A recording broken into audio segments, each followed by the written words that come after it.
अस्सलाम वालेकुम नाजरीन। चेयरमैन पीटीआई को सिक्योरिटी थ्रेट है और इनकी सिक्योरिटी के लिए कोई मुनासिब इंतज़ाम करना चाहिए। अटक जेल में भी ओपन कोर्ट हो सकती है। जी, ये कहना था नून लीग और पीडीएम के साबका वज़ीर दाखिला राना सनाउल्लाह का। ये अब उनकी धमकी है या खबर है, ये अभी तक कन्फर्म नहीं है, क्योंकि उनकी धमकियां भी कुछ ऐसी ही होती हैं। एक निजी टीवी को इंटरव्यू देते हुए राना सनाउल्लाह का कहना था कि मेरे इतला के मुताबिक साइफर की एक कापी वज़ीर दाखिला के पास भी मौजूद होती है। साइफर की एक कापी वज़ीर आज़म के ऑफिस में भेजी जाती है। चेयरमैन पीटीआई खुद भी कह रहे थे कि कापी गुम हो गई है, तो क्लासीफाइड डॉक्यूमेंट्स को पब्लिक करना या गुम करना संगीन जुर्म है। क्लासीफाइड डॉक्यूमेंट को पब्लिक करने पर कानून जो कहता है वही होगा। सीक्रेट डॉक्यूमेंट कभी भी पब्लिक नहीं किया जाता। दूसरी जानब पाकिस्तान तहरीक इंसाफ ने कहा कि इमरान खान के खिलाफ अटक जेल में साइफर मुकदमे की समाअत किसी तौर पर भी काबिल कबूल नहीं करेंगे। जेल में खुफिया ट्रायल का मतलब कि कौम से कुछ छुपाने की कोशिश की जा रही है। साइफर डी क्लासीफाई होने के बाद ऑफिशियल सेक्रेटरीट एक्ट को लागू नहीं किया जा सकता। ये मुकदमा अपनी मौत आप ही मर जाता है। अलामिया पीटीआई कोर कमेटी के मुताबिक पाकिस्तान तहरीक इंसाफ की कोर कमेटी का अहम इजलास हुआ। तहरीक इंसाफ के खिलाफ अटक जेल में साइफर मुकदमे की समाअत किसी तौर पर भी कबूल ना करने का फैसला। चेयरमैन तहरीक इंसाफ को फेयर ट्रायल के बुनियादी हकूक से महरूम करते हुए इनकी अदालती रिमांड की शदीद मजम्मत की। चेयरमैन तहरीक इंसाफ के जेल में ट्रायल के खिलाफ भरपूर कानूनी चारागोई की हिकमत अमली पर भी तफसीली मुशावरत। चेयरमैन तहरीक इंसाफ इमरान खान को कौम की हकीकी आज़ादी पर दो टोक मौक़िफ़ अख्तियार करते हुए एब्सोल्युटली नॉट कहने की सज़ा दी जा रही है। हाँ जी, इलेक्शन के बारे में नई अपडेट है कि chief election commission Sikandar Sultan Raja का कहना है कि मुमकिन है आइंदा चंद रोज़ में इलेक्शन शेड्यूल का ऐलान कर दिया जाएगा।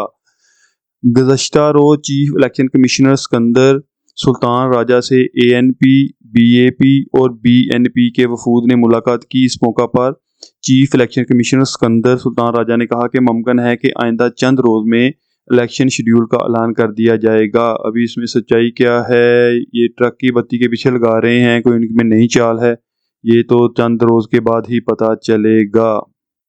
आप उधर मरियम नवाज साहबा ने विमेन विंग की ओहदेदारों से गुफ्तगू करते हुए कहा कि लाडले की खातिर नवाज शरीफ को नाअहल ना किया जाता तो आज महंगाई ना होती, पाकिस्तान में खुशहाली होती।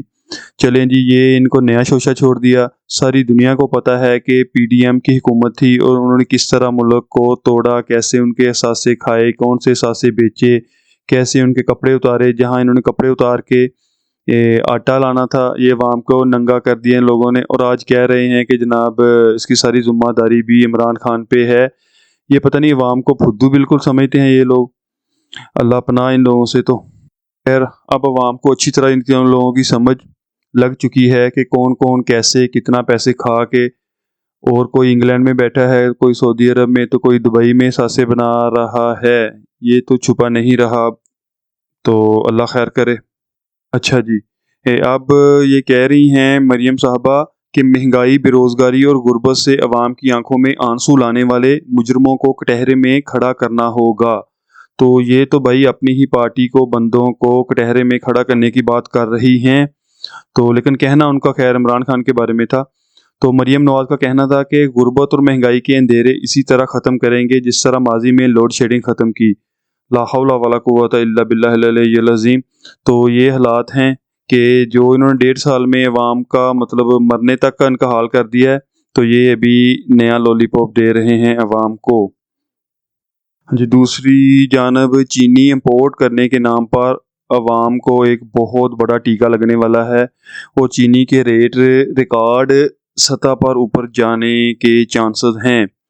तो ज़राए का कहना है कि ट्रेडिंग कॉरपोरेशन ऑफ पाकिस्तान ने ब्राज़ील में पाकिस्तानी कमर्शियल अताशी को 1 लाख मेट्रिक टन चीनी इंपोर्ट करने के लिए ख़त लिखा है।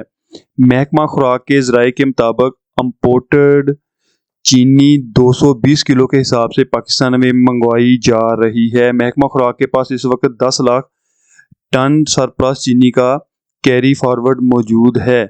और महकमा खुराक का कहना था कि ये चीनी के मौजूदा ज़खायर ख़त्म होने के बाद इंपोर्टेड चीनी जो है मार्केट में आ जाएगी और शहरी 100 रुपये किलो सरकारी नर्ख वाली चीनी की बजाय چینی 220 روپے میں خریدنے پر مجبور ہو جائیں گے۔ اب یہ بچے کو پتہ ہے، تقریباً ہر پاکستانی کو پتہ ہے کہ شوگر ملیں زرداریوں، شریفوں اور اے ٹی ایم جیسے جہانگیر ترین جیسے لوگوں کی ہیں۔ تو کیسے انہوں نے پہلے خود کی ملوں کی چینی ایکسپورٹ کی دوسرے ملکوں میں، اور اب دوبارہ امپورٹ کے نام پر سبسڈی بھی لیں گے اور بہت سارا پیسہ بھی اور مہنگی چینی بھی عوام کو بیچیں گے۔ تو یہی گیم چلی آ رہی ہے کئی سالوں سے، جیسے یہ مافیا ملک کو کھا رہا ہے۔ تو اللہ حافظ اس ملک کا، کیونکہ ابھی تو کیا بولتے ہیں نا کہ کتی بھی رل گئی چوراں نال، وہ حساب ہوا پڑا ہے بھائی، سب ان کو پروٹیکٹ کر رہے ہیں۔ تو پاکستان کا تو اللہ حافظ ہی نظر آ رہا ہے۔ اچھا، تو جہاں سر یہ بلوں کے معاملے میں یہ سننے میں آ رہا تھا کہ نگران حکومت شاید عوام کو کچھ سبسڈی دے، کوئی بلوں کی قسطیں وغیرہ کی جائیں گی، یا کچھ مطلب بل کم کیے جائیں گے، یا ہو سکتا ہے کہ جو فری میں مافیا جو بجلی استعمال کر رہا ہے، جیسے وابڈا کے ملازمین ہیں یا بڑے گریڈز کے آفیسر ہیں، ان کی مراعات ختم کی جائیں گی، لیکن ایسا ظاہر میں کچھ نظر نہیں آ رہا۔ اور اس نگران حکومت تو آئی تھنک مفرور ہونے کے چکروں میں ہے، انہوں نے ہاتھ کھڑے کر دیے ہیں۔ انہوں نے بولا کہ عالمی مالیاتی ادارے یعنی IMF کی شرائط پر چلیں گے تب ہی بیرونی امداد ملے گی، یعنی یہ بیرونی امداد ملے گی تو ملک چلے گا، نہیں تو ملک کا اللہ حافظ ہے۔ تو ہم اپنی تمام صلاحیتیں استعمال کرتے ہوئے اس ملک کو ترقی کی راہ پر لے کے آئیں گے۔ تو یہ بھی ایک نیا جھوٹ۔ سینٹ کی قائمہ کمیٹی کو بریفنگ دیتے ہوئے نگران وزیر خزانہ شمشاد اختر صاحبہ کا کہنا تھا کہ آمدن کا 70%، یعنی جو پاکستان میں ٹیکس یا جو آمدنی آتی ہے، جو ٹیکس کلیکٹ کرتے ہیں، جو ریونیو اکٹھا کرتے ہیں، اس کا 70% حصہ قرض کی ادائیگیوں میں چلا جاتا ہے۔ اب کس نے کتنا قرض لیا، قرض کو کہاں پہ لگایا، کہاں پہ اپنی جائیدادیں بنائی، یہ تو اب ڈھکا چھپا نہیں ہے، سب کو پتہ ہے۔